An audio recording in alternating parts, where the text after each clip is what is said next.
you have it.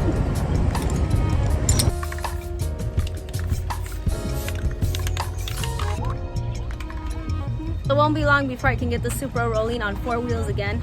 Guess the color. Guess, guess. They came out really nice.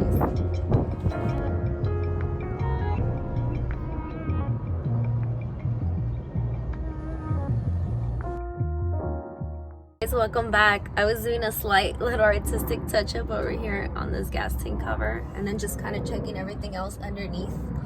Yesterday at the shop, I did complete the steering knuckles and the axle carriers, so all new bearings and extended ARP studs are installed. And today, well, I got a lot of work to do because I have to put everything back in its place. So I actually coated them. Let's go check them out. Look at how great they came out. And that's after 2 coats of Permatex. Look at that. Nice. Yeah, they came out really good, guys.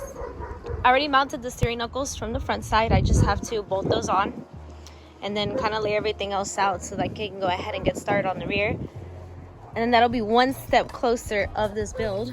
And then we'll touch back after I get this work started. So let's go.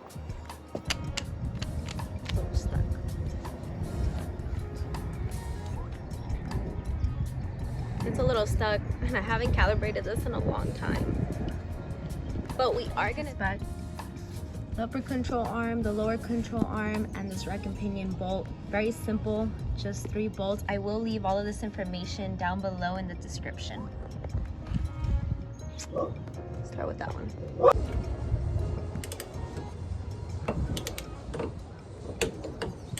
Oh, there we go.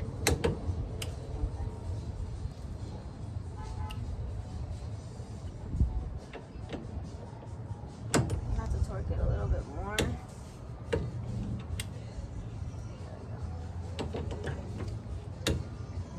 But I had to make sure that this nut doesn't cover that little hole because I will have to install a pin, cotter pin right through that, and I don't have cotter pins, so I actually have to go buy some.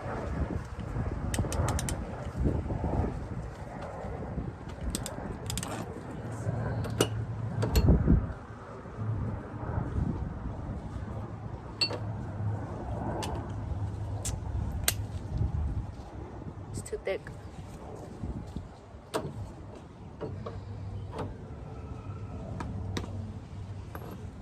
And I already sealed the grease cap, so it's not like I can really take it off. I mean, I can if I need to, but let's see if I can do it without taking out the grease cap. So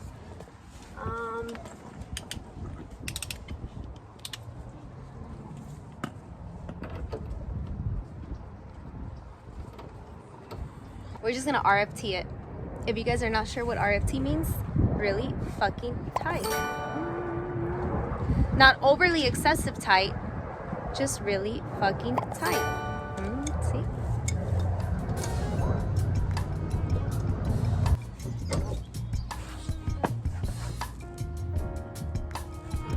This one is 92 foot-pounds.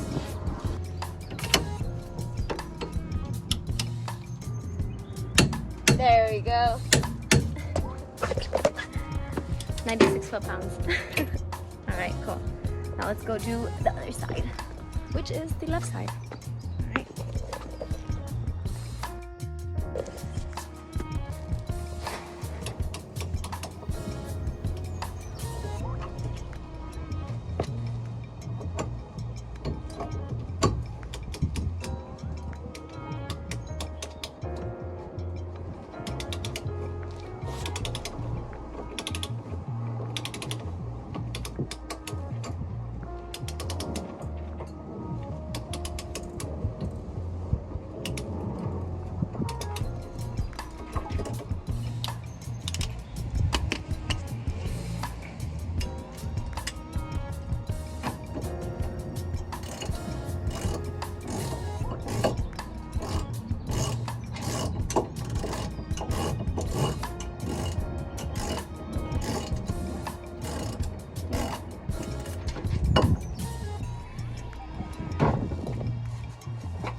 everything is torqued to spec.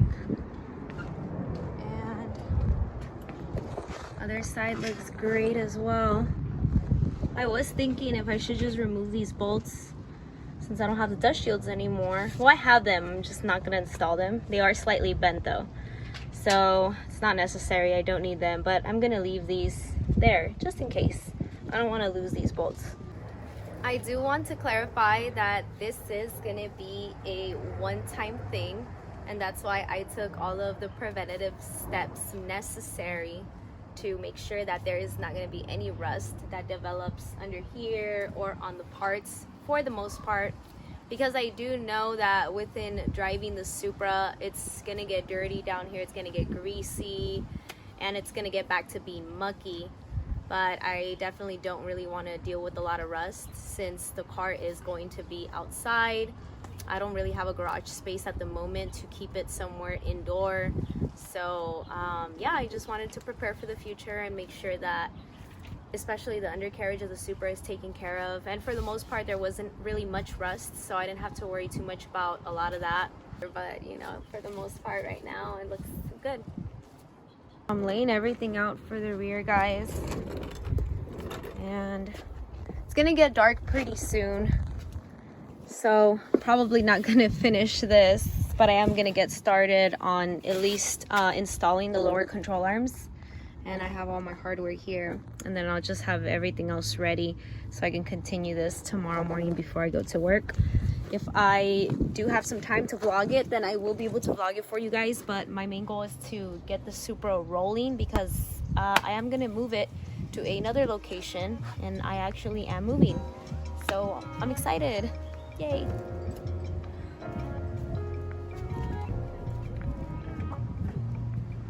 I'm like practically a professional at installing these already.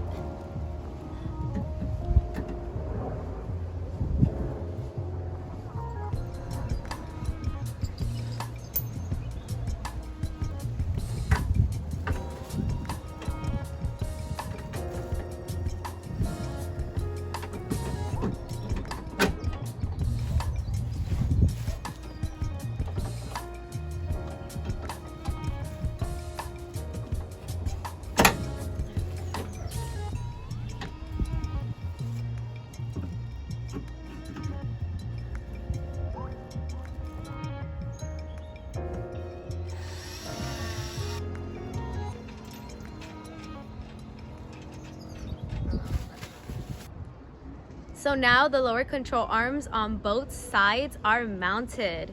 Who knows, maybe later tonight I will probably bolt everything in and then finish torquing it down tomorrow. We'll see how much time I will have tomorrow before I go to work.